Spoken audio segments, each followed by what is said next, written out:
Hello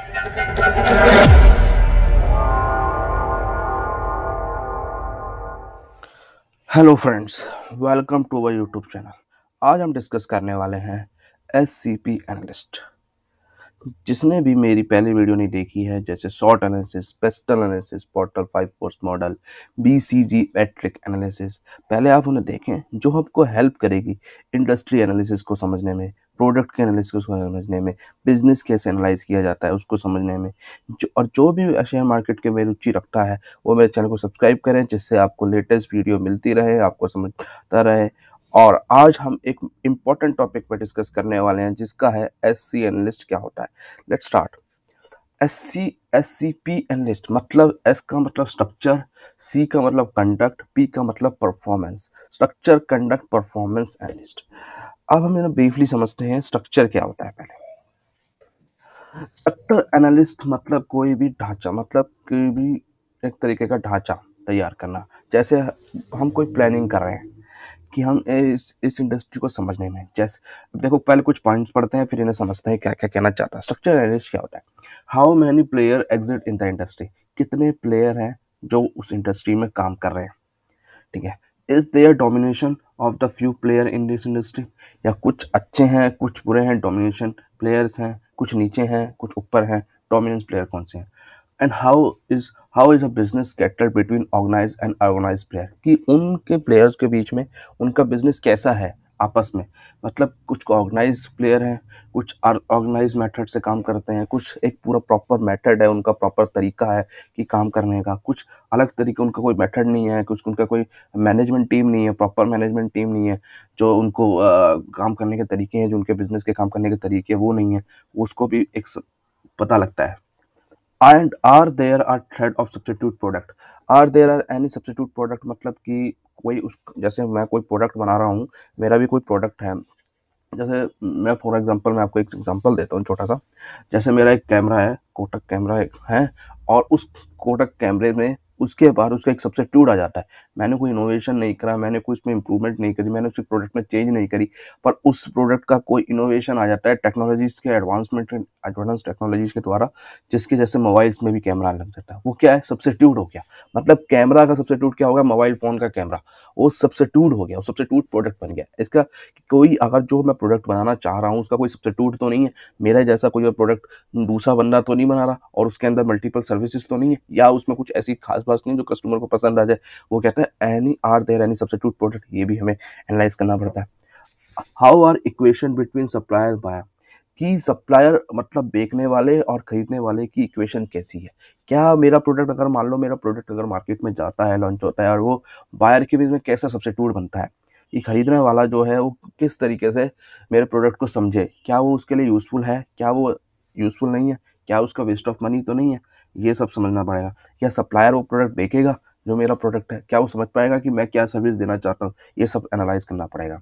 last, is there backward forward integration already in existence और a possibility in future, हमें ये भी जानना पड़ेगा उस प्रोडक्ट के बारे में कि इसका बैकवर्ड क्या था, कि पहले के ज़माने में कैसा काम किया था उस प्रोडक्ट, अगर वो पहले होता तो क्या काम करता, और आगे आने वाले ज़माने में क्या वो पॉसिबिलिटी है कि वो फ्यूचर रहेगा, और वो फ्यूचर बनाएगा वो प्रोडक्ट। वो हमें और अच्छी इनोवेशन तो मतलब करने पड़ेगा उस प्रोडक्ट में, चेंजेस तो करनी पड़ेगी उस प्रोडक्ट में, पर क्या वो इनोवेशन लेके आएगा, क्या वो बदलाव लेके आएगा सोसाइटी में, क्या वो चेंज करेगा प्रोडक्ट, जो कुछ सर्विस अच्छी देगा, क्या लोग उसे खरीदेंगे। ये सब चीज़ें एनालाइज करना पड़ता है, ये स्ट्रक्चर समझना पड़ता है किसकी, प्रोडक्ट का स्ट्रक्चर क्या है, उस प्रोडक्ट को बेचने वाले कितने, उस प्रोडक्ट को खरीदने वाले कितने, उस प्रोडक्ट को यूज़ करने वाले कितने, उस प्रोडक्ट को किस तरीके से बेचा जाता है, किस तरीके से बनाया जाता है, किस तरीके से मार्केट में उतारा जाता है, क्या प्राइस, क्या कंटेंट, ये सारा समझना होता है। ये होता है स्ट्रक्चर एनालिस्ट। सिंपल भाषा में स्ट्रक्चर एनालिस्ट। कितनी इंडस्ट्रीज है जो इस प्लेयर को बना रही है, इस प्रोडक्ट को बना रही है, वो सारा चीज़ें समझने पड़ते हैं। इसे कहते हैं सबसे, इसे कहते हैं स्ट्रक्चर एनालिस्ट। अब हम पढ़ते हैं कंडक्ट एनालिस्ट क्या होता है। कहता है is a business cyclic is nature. अब देखो पहले साइक्लिक समझते हैं कि साइक्लिक इन नेचर क्या होता है। देखो, एक सीजनल होता है। सीजन मतलब जैसे एक बारिश का सीजन है, बारिश के सीजन में जो बाहर जॉब करते हैं उनको अम्ब्रेला चाहिए चाहिए, क्योंकि अगर उन्हें जॉब पे जाना है तो अम्ब्रेला या रेनकोट वो पहन के जाएंगे।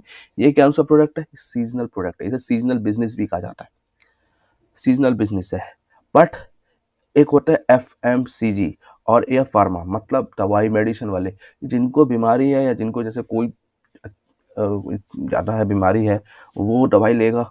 तो ये क्या, ये कोई सीजनल नहीं है, ये पूरे ईयर चलती हैं। एफएमजी मतलब fast moving consuming good. Fast moving मतलब जो रोज के खान पीन हमारे, ब्रेड, चाय, चाय पत्ती, भाई ये क्या fast fast moving consumer goods हैं। ये तो चाहिए चाहिए, चाय रोज पिएगा बंदा, ब्रेड रोज खाएगा बंदा, बिस्किट रोज खाएगा, ये फास्ट मूविंग कंज्यूमर गुड्स हैं। ये क्या पूरे साल के, ये कोई साइक्लिक नहीं है। पर अम्ब्रेला और रेनकोट साइक्लिक है, रोज की जरूरत नहीं है, बट बारिश के टाइम पे हमें जरूरत पड़ती है, ठीक है, साइक्लिक। ये होता है साइक्लिक इन नेचर।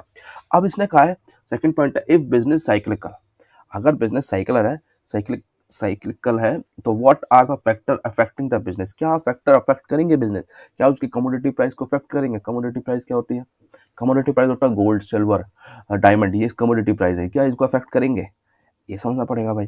ठीक है, इंटरेस्ट रेट, जो इंटरेस्ट रेट है उसको अफेक्ट करेंगे। कौन से इंटरेस्ट रेट, एफडी के इंटरेस्ट रेट, सेविंग रेट्स और लोन के इंटरेस्ट रेट, सब इन पे अफेक्ट करेंगे, इसको समझना पड़ेगा। करेंसी प्राइस, करेंसी प्राइस मतलब डॉलर इन रुपीज है, यूरो इन रुपीज मतलब सॉरी, डॉलर इन रुपीज को समझना पड़ेगा। और जो बाहर की कंट्रियों के जो मनी है उसको समझना पड़ेगा कि हमारी कंट्री के रुपये में अफेक्ट करेगी।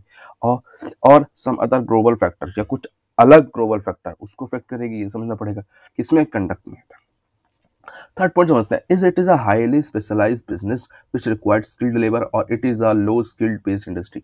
मतलब हाईली स्किल्ड मतलब जैसे फॉर एग्जांपल मैं समझाता हूँ आपको, जैसे आईटी कंपनी है, आईटी कंपनी में सॉफ्टवेयर वाले हो गए, हार्डवेयर वाले हो गए, वहाँ भाई पढ़े लिखे बंदे की जरूरत पड़ेगी, अनपढ़ तो नहीं काम करेगा, तो उसके लिए स्किल्ड लेबर जरूरत है।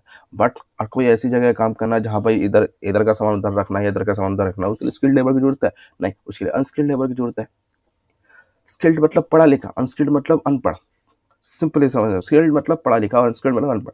तो इसमें ये पूछना, अगर कोई हाईली स्पेशलाइज्ड बिजनेस होता है, क्या उसमें स्किल्ड लेबर की जरूरत है, मतलब पढ़े लिखे आदमी की जरूरत है, या फिर लो स्किल्ड बेस्ड इंडस्ट्री, या जो लो बेस्ड स्किल्ड बेस्ड इंडस्ट्री वो भी चल जाएगी।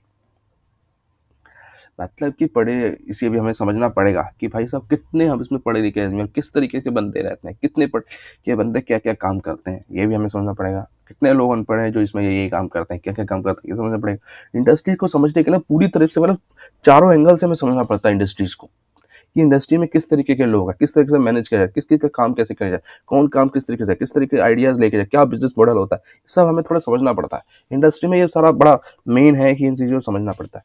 अब देखो, अब इसमें क्या लिखा हुआ है, फोर्थ पॉइंट देखो, for skilled based business is there enough talent available. अगर स्किल्ड बेस्ड बिजनेस है, क्या उसमें टैलेंट की जरूरत है, ये भी हमें जानना पड़ेगा कि भाई अब स्किल्ड बेस्ड बिजनेस है और टैलेंट नहीं है, टैलेंट भी जानना पड़ेगा। फिर क्या कस्टमर चूज करेगा, जो हमने प्रोडक्ट बनाया, क्या कस्टमर उस प्रोडक्ट को और सर्विस को लेगा, ये हमें ये तक कैसे पता चलेगा, जब हम मार्केट में उस प्रोडक्ट को तब हमें पता चलेगा कि कस्टमर किस तरीके से उस प्रोडक्ट का रिएक्ट कर रहा है, किस तरीके से उस प्रोडक्ट को कंज्यूम कर रहा है, क्या उस प्रोडक्ट के फीडबैक दे रहा है, किस तरीके से पता चलेगा जब हम उसे मार्केट में उतारेंगे प्रोडक्ट को, ये हमें समझना पड़ेगा। How will technology change this business, जो टेक्नोलॉजी का फर्क आता है, ट्रेंडिंग है, टेक्नोलॉजी बहुत चेंज होती जाती है, टेक्नोलॉजी में बहुत फर्क आता है, चेंज आता जा रहा है, क्या वो बिजनेस को, इस बिजनेस को एक्सेप्ट कर पाएगी या दिक्कत प्रॉब्लम करेगी, ये भी हमें समझना पड़ेगा। इस business heavily dependent on government policy, क्या ये जो बिजनेस है जो डिपेंड है वो गवर्नमेंट पॉलिसी पे अफेक्ट करेगा, जो भी हम बिजनेस स्टार्ट कर रहे हैं क्या वो गवर्नमेंट पॉलिसी पे अफेक्ट करेगा, ये हमें समझना पड़ेगा कि वो गवर्नमेंट पॉलिसी पे अफेक्ट करेगा ही नहीं करेगा। जैसे बहुत पुराना था, 2017 का टाइम है, जितना है, जब ये पहले जीएसटी नहीं था, फिर उसके बाद जीएसटी लागू हुआ, जीएसटी लागू थोड़ा थोड़ा बिजनेस पे अफेक्ट किया उसने, थोड़ा थोड़ा फर्क पड़ा, थोड़ा थोड़ा मार्जिन पे फर्क पड़ा, थोड़ा प्रॉफिट मार्जिन पे फर्क पड़ा, पर पड़ा। ये इस चीज़ को समझाना चाह रहा है, ये हमें समझना पड़ेगा कि यार गवर्नमेंट पॉलिसी अगर ये लाने वाली है तो मेरे बिजनेस पे क्या फर्क पड़ेगा, ये लाने वाली तो मेरे बिजनेस पे क्या फर्क पड़ेगा, ये हमें थोड़ा एनालाइज करना पड़ेगा। कंडक्ट का मतलब हमें समझना है, थोड़ा एनालाइज करना है। मैंने आपको जो टॉपिक लिया है, ये इसको बताने का बस यही मोटिव है कि आप इसको इस चीज़ को समझो कि उस चीज़ में करना क्या है, उसमें हमें समझना क्या है, जिससे वो हम किस चीज़ को एनालाइज कर सकते हैं। तो ये टॉपिक पॉइंट्स हैं। अब देखो हम परफॉर्मेंस चलते हैं। परफॉर्मेंस क्या होता है, परफॉर्मेंस मतलब जैसे मान लो कोई भी बिजनेस बहुत सालों से रन कर रहा है, तो हमें कैसे पता चलेगा वो बिजनेस अच्छा रन कर रहा है, कितना रेवेन्यू जनरेट कर रहा है, वो किससे पता चलेगा, हमें बैलेंस शीट से पता चलेगा, प्रॉफिट एंड लॉस स्टेटमेंट से पता चलेगा है, हमारी बैलेंस शीट और year of year balance sheet, profit and statement, loss statement बनती है, ट्रेडिंग अकाउंट्स बनते हैं सारे, उससे पता चलेगा कि हमारा रेवेन्यू कितना, हमारी परचेजिंग कितनी, हमारी सेल्स कितनी, हमारा प्रॉफिट कितना, हमारा एक्सपेंस कितने हैं, वो सारा हमें किससे पता चलेगा, प्रॉफिट एंड लॉस स्टेटमेंट से पता चलेगा। फिर हमारा उसके बैलेंस शीट से हमें पता चलेगा हमारे एसेट्स कितने, हमारी लायबिलिटीज कितने, हमारे करंट डेबिटर्स कितने हैं, हमारे करंट क्रेडिटर्स कितने हैं, ये सारा हमें किससे पता चलेगा? बैलेंस शीट से पता चलेगा। परफॉर्मेंस हमें बैलेंस शीट से पता चलती है।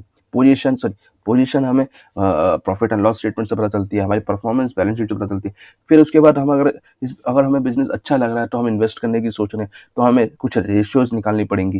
जो रेशियोज हमें क्या बताएंगी कि हमारा जो हम जहाँ इन्वेस्ट करने वाले हैं उसकी किस तरह की परफॉर्मेंस है। जैसे इसमें भी लिखा हुआ है, industry will generate financial for investor owner, मतलब इन्वेस्टर जो कोई भी इन्वेस्ट करने वाला है वो फाइनेंशियल जनरेट करेगा, देखेगा उस इंडस्ट्री कैसे। फिर सेकंड में लिखा है, business will highway return on capital, उसकी रिटर्न ऑफ कैपिटल क्या है, रिटर्न ऑफ इक्विटी क्या है, फिर होल सब क्रेडिट सब कुछ ये समझना पड़ेगा। While amazing performance of the industry, कह रहा है जब हम परफॉर्मेंस देखेंगे इंडस्ट्री की, और analyse look several numerical ratio, मैंने बताया ना बहुत सारे रेशियो देखेगा, सेवरल रेशियो देखेगा, वो भी पता चल जाएगा।